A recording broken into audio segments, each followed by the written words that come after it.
Hello students, way to humanities में आपका स्वागत है। आज की वीडियो में हम रविंद्रनाथ टैगोर की short story the parrot's tale का लाइन बाय लाइन एक्सप्लेनेशन समझने जा रहे हैं, जिसे क्लास 12 सेमेस्टर 2 इंग्लिश बी के सिलेबस में शामिल किया गया है। रविंद्रनाथ टैगोर की short story the parrot's tale का मुख्य विषय है अंग्रेजों द्वारा प्रचलित औपनिवेशिक और औपचारिक शिक्षा प्रणाली की आलोचना करना। इस कहानी में औपनिवेशिक शासन के फलस्वरूप हमारे देश के स्कूलों में दी जाने वाली औपचारिक शिक्षा प्रणाली और उसमें रटकर याद करने के तरीके पर जोर देने और झूठे दिखावे पर व्यंग किया गया है।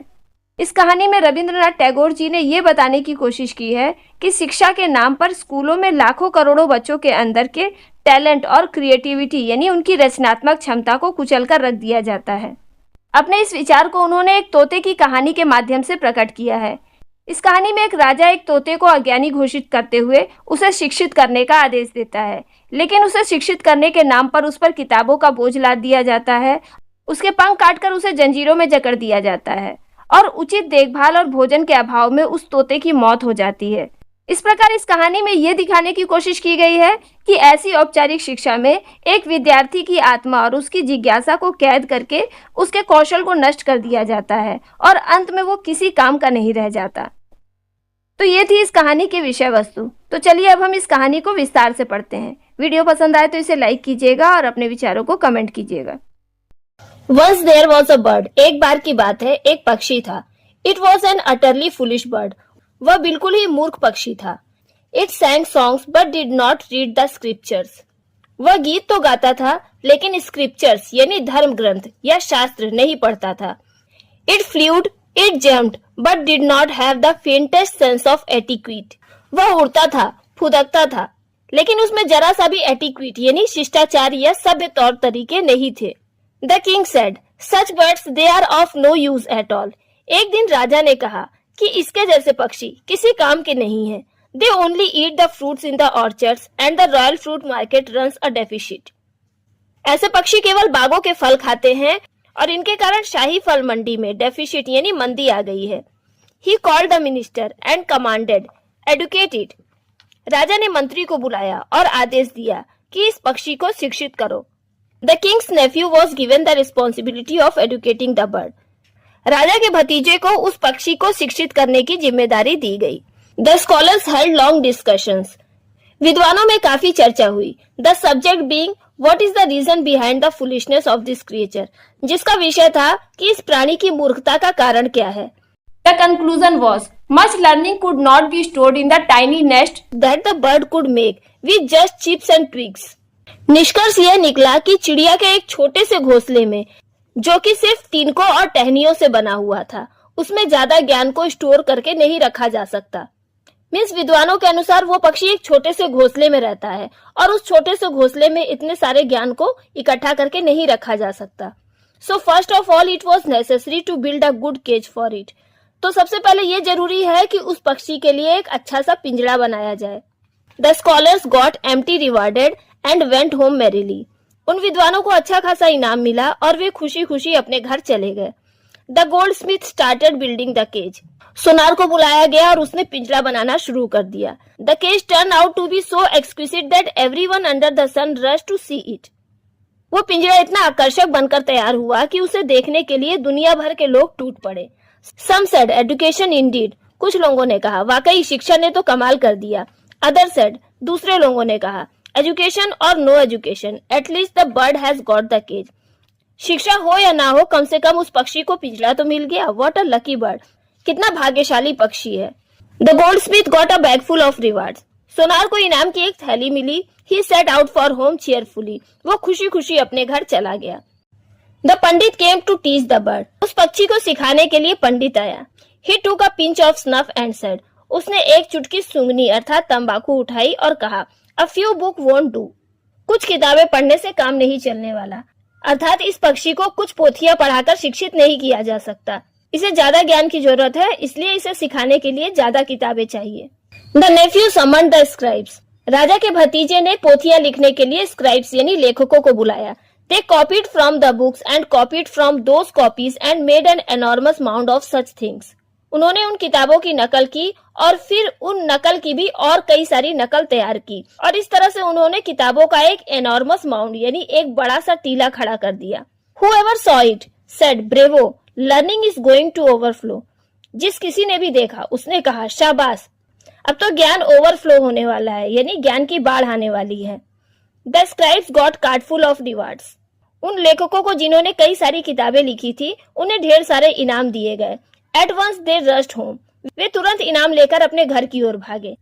None of their descendants faced any poverty ever since. उन लेखकों ने इनाम में इतने सारे पैसे कमाए कि उनकी डिसेंडेंट्स यानी संतानों को आगे चलकर कभी भी गरीबी का सामना नहीं करना पड़ा। The nephew was always busy doing endless number of things regarding the surveillance of the precious cage. राजा का भतीजा हमेशा बिजी रहता था क्योंकि उसे उस पिंजड़े की देखभाल से संबंधित बहुत सारे काम करने पड़ते थे। Repairs were quite frequent. पिंजड़े की मरम्मत का काम तो अक्सर होता रहता था। Apart from that, there was the washing and the cleaning and the polishing of the cage. और इसके अलावा पिंजड़े की धुलाई, सफाई और पॉलिश का काम भी हुआ करता था। Everyone admitted, sure, signs of improvement. वहाँ पे उपस्थित हर एक व्यक्ति मानने लगा था, सचमुच सुधार के लक्षण दिखाई दे रहे हैं। Many people were employed and to supervise them, many more people were employed. इन सब कामों के लिए कई लोगों को लगाया गया और उन लोगों के कामों की देखरेख के लिए और भी कई लोगों को काम पे लगाया गया। Each of them got a handful of coins every month and filled their chests with them. जितने लोगों को काम पर लगाया गया था उनमें से हर एक व्यक्ति को हर महीने मुट्ठी भर सिक्के मिलते थे और वे उनसे अपनी चेस्ट यानी तिजोरियां भरते थे। They, their brothers, sisters and cousins began to live in great luxury and happiness. वे लोग जिन्हें काम पे लगाया गया था, उनके भाई, उनकी बहनें, यहाँ तक कि उनके चचेरे और ममेरे भाई बहन भी ऐशो आराम से और खुशी से रहने लगे। The world lacks many things. इस दुनिया में बहुत सारी चीजों की कमी है। Only fault finders are there in plenty. सिर्फ fault finders यानी नुक्स निकालने वाले, निंदक लोग यही ज्यादा मात्रा में हैं। They said there are improvements of the cage, all right, but nobody cares for the bird. उन निंदकों ने कहा कि ठीक है, पिंजड़े में तो सुधार दिखाई दे रहा है, लेकिन किसी को भी उस पक्षी की परवाह नहीं है। The words reached the king's ear. ये बात राजा के कानों तक गई। He called the nephew and said, उसने अपने भतीजे को बुलाया और कहा, What's this I hear, dear nephew? प्यारे भतीजे, ये मैं क्या सुन रहा हूँ? The nephew said, भतीजे ने कहा, Your Majesty, Maharaj, if you want to know the truth, then call the goldsmith, send for the pandits and the scribes, summon the repairmen and their supervisors. अगर आप सच जानना चाहते हैं तो उस सोनार को बुलाइए जिसने पिंजड़ा बनाया था, उन पंडितों को और लेखकों को बुलाइए जिनके द्वारा लिखी गई किताबें वो पढ़ा रहे हैं। समन द रिपेयरमैन, पिंजड़े की मरम्मत करने वाले मिस्त्री को बुलाइए और उसके सुपरवाइजर को बुलाइए। The fault finders can not make both end meet and talk nonsense. नुक्स निकालने वाले लोग शांति से गुजारा नहीं कर सकते और बकवास करते ही रहते हैं, इसलिए उनकी बातों पर ध्यान मत दीजिए। The situation become crystal clear to the king. भतीजे का जवाब सुनकर राजा पूरे मामले को क्रिस्टल क्लियर यानी साफ साफ समझ गया। And a gold necklace adorn the nephew's neck, और उसने अपने भतीजे के गले में एक सोने का हार पहना दिया। The king wish to see for himself the lightning speed at which education was proceeding. राजा खुद ही देखना चाहता था कि शिक्षा देने का काम कितनी स्पीड से चल रहा है। So one day he came to the education centre with his entire entourage of friends, companions and courtiers. इसलिए एक दिन वो अपने दोस्तों, साथियों और दरबारियों के पूरे दल के साथ शिक्षा के केंद्र में पहुंच गया। As soon as he reached the entrance, जैसे ही राजा प्रवेश द्वार पे पहुंचा, there arose a chorus of bells and drums and harps and flutes and lyres and lutes and cellos and violins and cymbals and mandolins and trombones and bassoons and harpsichords and clavichords। जैसे ही राजा प्रवेश द्वार पे पहुंचा, वहां पर bells यानी घंटियों, drums यानी ढोल, हार्प्स यानी वीणा, फ्लूट्स यानी बांसुरी, लायर्स यानी सारंगी, ल्यूट्स यानी तंबूरे, सेलोज यानी सितार, वायलिन, सिंबल यानी झांझ, मैंडोलिन भी एक प्रकार का सारंगी के जैसा ही बाजा होता है, ट्रम्बोन्स यानी तुरही, बैसोन्स यानी मृदंग, हार्पिस्कॉर्ड और क्लेविकॉर्ड यानी खोल और करताल, इन सब की आवाजें जोर जोर से गूंजने लगी। The pandits swung their pigtails and started chanting hymns at the top of their voices. पंडित लोग अपनी पिगटेल्स यानी चुटिया हिला हिलाकर और जोर जोर से गला फाड़ फाड़ कर हाइमन्स यानी मंत्रों का उच्चारण करने लगे। The repairman and the labourers and the goldsmith and the scribes and the supervisors and the cousins greeted the king with a huge uproar. मिस्त्री, मजदूर, सुनार, लेखक और उनके निरीक्षक और उनके चचेरे और ममेरे भाई बहनों ने राजा का जोरदार स्वागत किया। The nephew said, your majesty, what do you think? राजा के भतीजे ने कहा, महाराज, उस पक्षी को सिखाने के लिए ये जो तैयारियां हुई हैं उसके बारे में आप क्या सोचते हैं? द किंग सेड, राजा ने कहा, अमेजिंग, अद्भुत। This is a non trivial amount of sound. ये आवाजें तो नॉन ट्रिवियल यानी असाधारण लग रही हैं। The nephew said, it is not just the sound, your majesty, there is also a non trivial amount of money behind him. भतीजे ने कहा, महाराज, सिर्फ आवाज की ही बात नहीं है, इसके पीछे जो पैसे खर्च हुए हैं वो भी असाधारण है। मीन्स केवल आवाज ही शानदार नहीं है, बल्कि इन सब के इंतजाम में जो पैसे खर्च हुए हैं वो भी शानदार है, यानी इसके पीछे अच्छा खासा पैसा खर्चा हुआ है। The king was extremely pleased. ये सब देखकर राजा बहुत ही खुश हुआ। ही स्टार्टेड बैक, वो वापस चल पड़ा। He came out of the front door and was about to ride his elephant. वो सामने के दरवाजे से बाहर की ओर आया और वो अपने हाथी पर चढ़ने ही वाला था। When a fault finder who had been hiding in the bush, तभी एक नुक्स निकालने वाला यानी निंदक जो कि झाड़ी में छुपकर बैठा हुआ था, yelled, चिल्लाया, your majesty, have you look at the bird? महाराज, क्या आपने पक्षी को देखा? मीन्स आपने सारी व्यवस्थाएं तो देख ली, लेकिन उस पक्षी को तो नहीं देखा जिसकी शिक्षा के लिए इतना सारा इंतजाम किया गया है। The king was startled. ये सुनकर राजा चौंक गया। He said, oh, I forgot, I didn't see the bird after all. राजा ने कहा, ओह, मैं तो भूल ही गया, मैंने तो पक्षी को देखा ही नहीं। He went in once again and told the pandit. वो फिर से अंदर गया और पंडित से कहा, I want to see your method of educating the bird. मैं उस पक्षी को सिखाने के तुम्हारे तरीके को देखना चाहता हूँ। मीन्स मैं देखना चाहता हूँ कि तुम किस तरह से उस पक्षी को सिखा रहे हो। एंड ही सॉ इट, और राजा ने उनके तरीकों को देखा। वेरी प्लीजिंग इंडीड, वाकई उनका तरीका बड़ा ही खुश कर देने वाला था।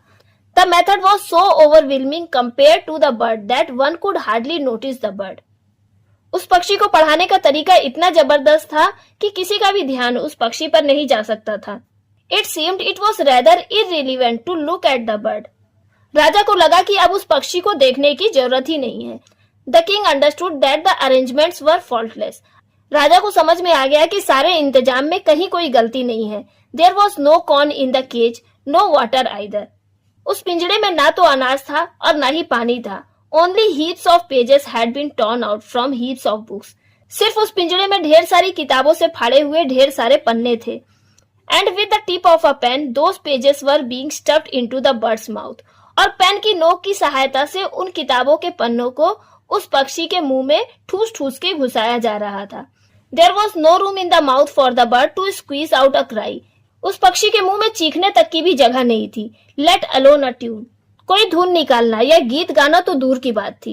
It was really a terribly pleasing site. ये दृश्य बड़ा ही भयानक रूप से खुश कर देने वाला था। मीन्स वहां पर उपस्थित लोगों के लिए तो ये दृश्य बड़ा ही आनंददायक था, लेकिन उस पक्षी के लिए बड़ा ही भयानक था, जिसकी आजादी छिन चुकी थी और जिसने उछलना कूदना गाना सब छोड़ दिया था। सिर्फ उसके मुंह में किताबों के पन्ने ठूसे जा रहे थे। This time before mounting the elephant, the king ordered the ear-pulling expert to pull the fault finder's ears severely. इस बार हाथी पर चढ़ने से पहले राजा ने कान खींचने वाले एक्सपर्ट को बुलाया और उसे आदेश दिया कि वो उस फॉल्ट फाइंडर यानी निंदक के कान जोर से खींचे, जिसने उनके मन में शक का बीज बोया था।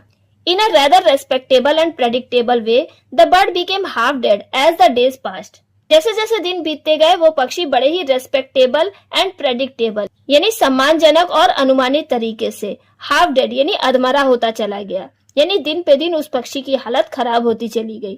The guardians understood that the situation was hopeful. उसके संरक्षकों को लगा कि परिस्थिति आशाजनक है यानी तरक्की हो रही है। बट स्टिल, लेकिन फिर भी, एज इट्स बैड हैबिट्स वर, क्योंकि तोते के अंदर अभी भी उसकी बुरी आदतें थी। The bird looked at the morning sun and flapped its wings in a very objectionable manner.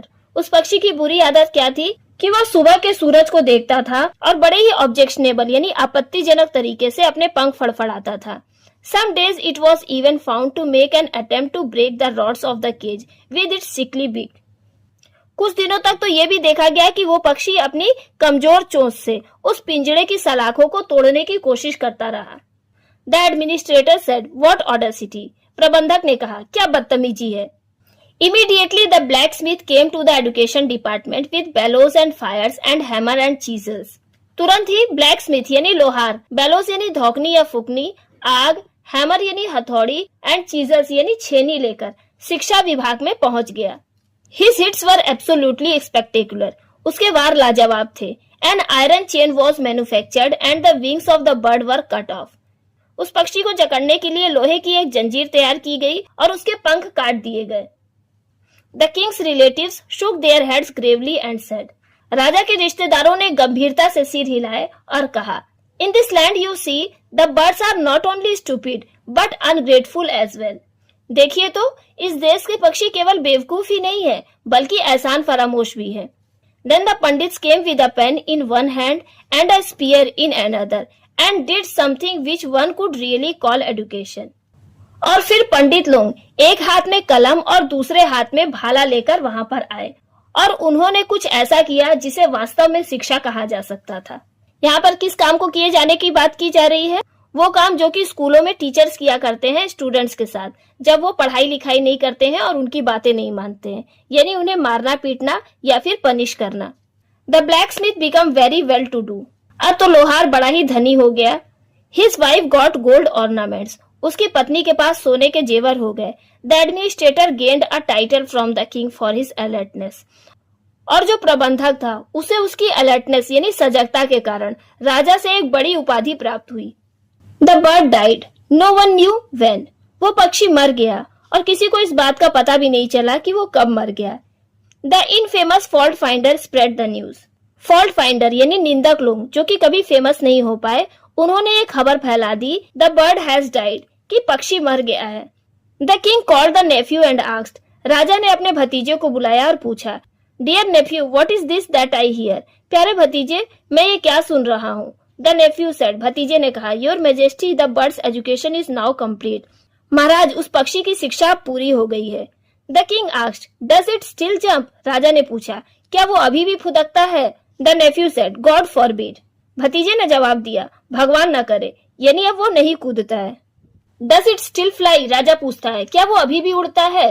No, भतीजा कहता है, नहीं। Does it sings anymore. राजा पूछता है, क्या वो अभी भी गीत गाता है। नो, भतीजा रिप्लाई करता है, जी बिल्कुल नहीं। Does it scream if doesn't get food. राजा ने पूछा, क्या भोजन न मिलने पर वो अभी भी चिल्लाता है। नो, भतीजे ने उत्तर दिया, बिल्कुल भी नहीं। The king said, bring the bird, I would like to see it. राजा ने कहा, जाओ उस पक्षी को लेकर आओ, मैं उसे देखना चाहता हूँ। The bird was brought in. उस पक्षी को अंदर लाया गया। With it came the administrator, the guards, the horseman. उसके साथ प्रबंधक, पहरेदार और घुड़सवार भी आए। The king felt the bird. राजा ने उस पक्षी को हिलाया। It didn't open its mouth and didn't utter a word. उस पक्षी ने ना तो अपना मुंह खोला और ना ही एक शब्द बोला। Only the pages of books stuffed inside it's stomach raised a ruffling sound. सिर्फ उसके पेट में ठूसे गए किताबों के पन्ने के टुकड़े खड़खड़ाहट भरी आवाज कर रहे थे। Outside where the gentle south wind and the blossoming woods were heralding spring, the young green leaves filled the sky with a deep and heavy Sai.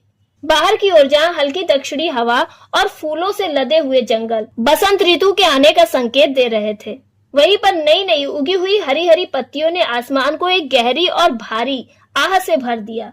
ऐसा लग रहा था जैसे कि वो खुले हुए बाग बगीचे उस पक्षी के मर जाने पर अफसोस प्रकट कर रहे थे। तो यहीं पर रविंद्रनाथ टैगोर की short story the parrot's tale खत्म होती है। उम्मीद करती हूँ कि इस वीडियो के माध्यम से आप इस कहानी को बहुत ही अच्छी तरह से समझ गए होंगे। वीडियो पसंद आई हो तो इसे लाइक कीजिएगा और इस चैप्टर से रिलेटेड अगर कोई भी डाउट हो तो मुझे कमेंट करके जरूर बताइएगा। जल्दी मिलते हैं अगली वीडियो में नए चैप्टर के साथ।